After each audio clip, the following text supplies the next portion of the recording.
All right, hello and welcome to the Bad Decisions Club presents Dungeons & Dragons 5th edition. I am your illustrious GM, and we're going to talk to our illustrious players in just a moment. But before we do, it has been 2 years and a few days since our very first Session 0 on Twitch.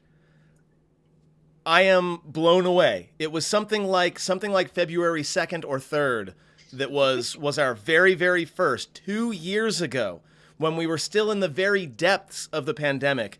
And I think those of us who are able to stick around at the end, I know, Jen, you're going to have to jet pretty quick, but I do want to have a quick chat at the end about the 2-year anniversary and about all the things we've done and about all the improvements that we've made.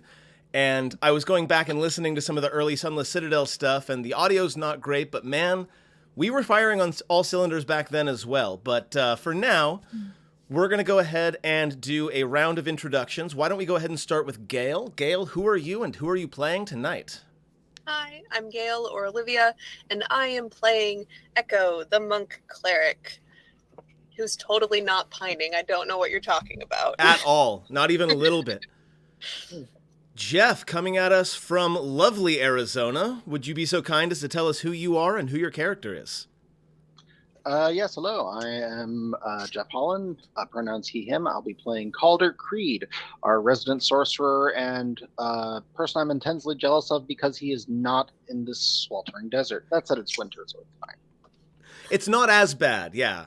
In the winter, it's not as bad. Just in winter. I'm in the Sacramento area, which is not quite as bad as Phoenix, but still gets really, really bad. So I feel you there. Jen, who are you and who are you playing this evening? I'm Jennifer Winterrose, and I am playing Kritha, the Goblin Ranger cleric rogue, and her fox. Kritha's back. Yes. And finally, last but definitely not least, Em, why don't you tell us a little bit about yourself and your character? I'm Em. I'm also known as One Silver Key in all of the places. I started streaming again. Hey, Which I'm super proud of you. that's a big deal. Okay, I am currently playing Nalmani the Ghost, fighter barbarian general himbo thembo theybo. And of course, depending on where you know me from, I'm either Rob or Professor Cunningham, depending on where you know me from.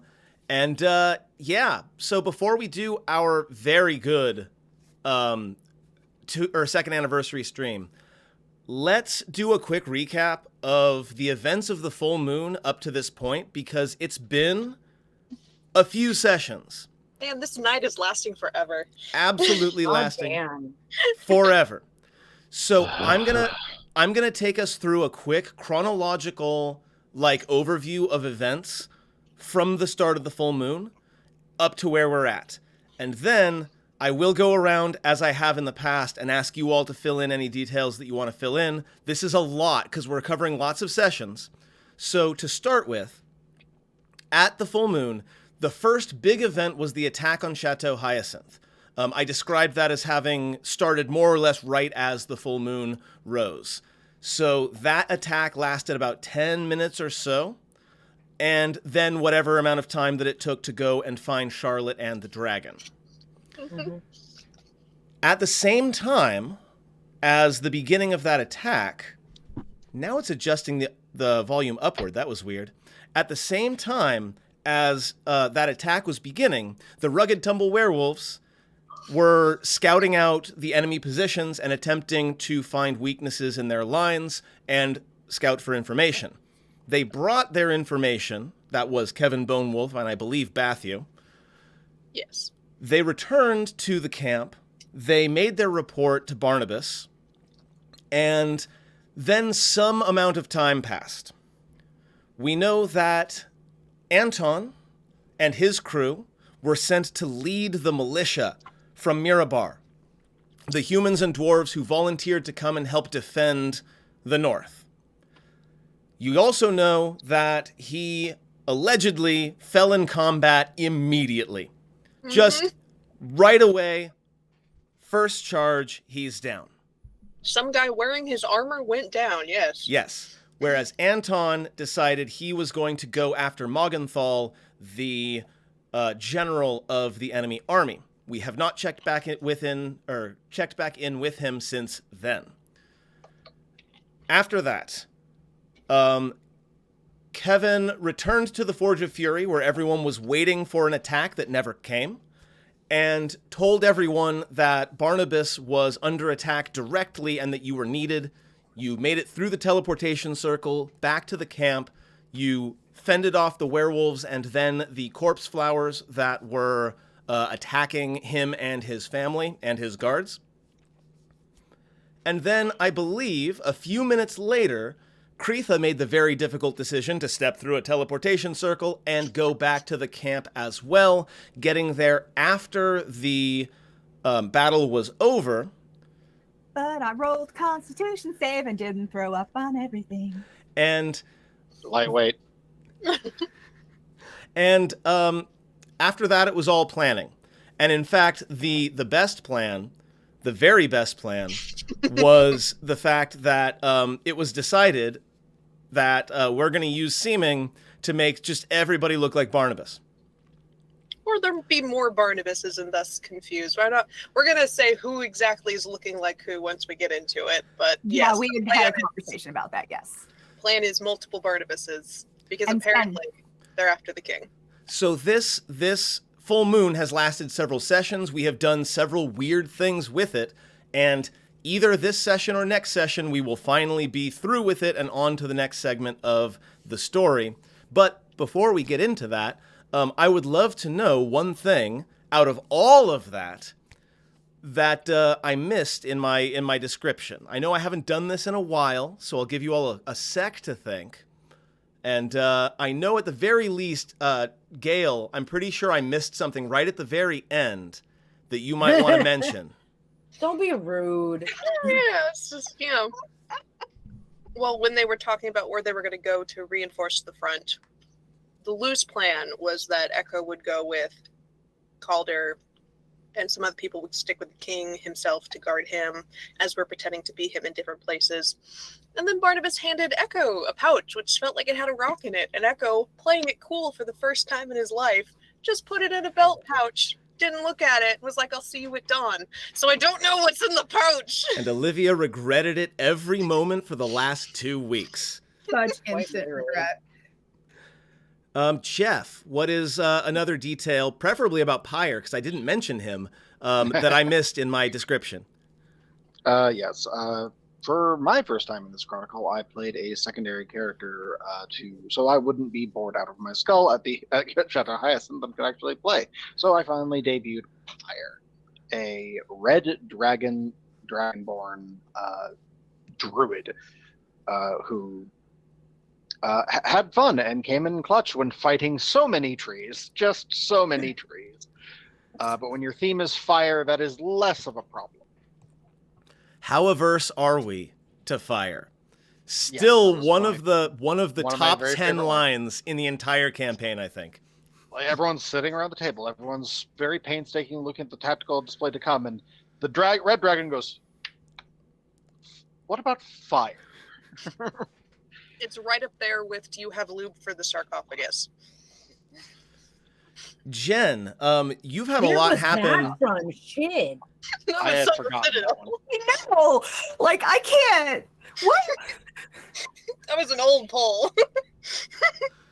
It's an older joke, sir, but it checks out. There were never any rails to begin with to go off of. So, Jen, Yeah. you got to inhabit Clarion for the first time in a while, and also did. some pretty big things have been happening with Kreitha.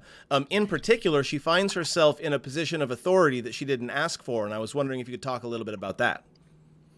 So Kreitha has definitely had to come to terms with a lot of things real quick in a way that, Clarion also has to as well. But Kreitha is very much in many ways the leader of the Forge, and it has in some ways the same standing as King Barnabas, and makes them like equal and that's weird. So weird. Yep. And I believe your title is she's the Lady Regent Creetha. the Lady Regent Creetha, yeah, which is definitely a whole ass thing. And she's had to kind of learn to lean into it. But I will say, all of the times that I wasn't here and Creetha was in the forge, and she was in the forge, she was forging stuff, that I kind of also see as her spending time, A, trying to get used to it, but also B, kind of running away from it a little bit. It's easiest to delegate when you gotta make a bunch of weapons. So, I think that it would have been really interesting and different to have explored this with everybody else as the game was going. But since I had my surgery and was recovering and, couldn't actually be part of the game, we get to see Creetha dealing with it in a completely different way where you don't get to organically see her deal with it with everybody else in game. You get to see her come out of it kind of having more dealt with it. And that's interesting. I think that's interesting, and I think that's going to be an interesting thing that I have to keep in mind as I play. Which I did think about that last time when I started to inhabit Creetha again too, because obviously the first 2 times that I came back, I was inhabiting Clarion, and that's a completely different feel. So. And M, who just stepped away from the keyboard, we're gonna have great timing tonight. I'm sorry, I am cat wrangling. Yeah, I know. I had to shut my door. He got his feetsies wet and then got into the litter box. So there's I'm dealing with the fact that he wants to climb on tables that have video games and stuff on them right now. So no. And he has the zoomies. Of course he does. Of course he does. He's decided to be a problem on purpose. Awesome. Yeah, no, for sure. Yeah. And it's like I just had to toss him in the tub for a little bit to wipe him down. So we'll see, but it smells real bad now. Oh. In that case, all wow. I'm glad that I'm on the other side of a closed door. Fuck you, dude. Okay. I'm sorry for all of that TMI, friends, but now this is the pregame sort of loose horse shit kind of part of the stream, so it's fine. It didn't happen in the middle of a combat encounter yet, so we'll see. Yeah. Give it, I'm gonna fucking get you, child. So you got to play Hyacinth, and because it was your turf, we managed to throw together some legendary effects, including the return of lore as a layer effect. Which makes a lot more sense for her at this current point in time. And then we got to see. Have we seen Ghost in action yet? Yeah, Ghost got to do some murders. I danced with a plant. Tangoed with the corpse flower. That's right. Unless anybody else has anything else to add, we can go ahead and move into the game, which I'm super, super excited to do. Happy 2-year anniversary. Very important note. Creetha can perform weddings now, just so everybody knows. Creetha can perform weddings now. Just want very important. Let everybody know. Another excellent classic line. Very good. Okay, without further ado, we're going to jump into the game. We're going to figure out where we're at, and we're going to go forward.